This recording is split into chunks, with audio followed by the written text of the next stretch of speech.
these kind of statements should not be made. We do not appreciate these statements, to be very frank. These are times when we are having challenges, and these statements don't help the situation at all. And of course, after that, I had a direct talk with the Honorable Chief Minister of Assam, and he has also told me that these statements should not be made.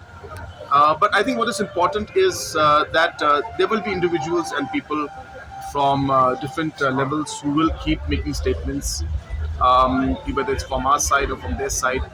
But I think ultimately it is the leadership at the level of the chief ministers. Uh, I think those are the statements that should be looked at as the stand of any government.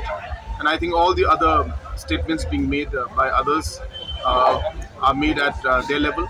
And it's something that, as I said, I don't want to comment too much on those things.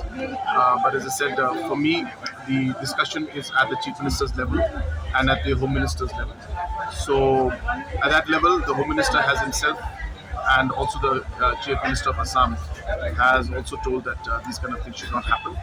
And from my side, as I said, I would like to maintain that the stand of the two chief ministers is what the official stand of the two governments is.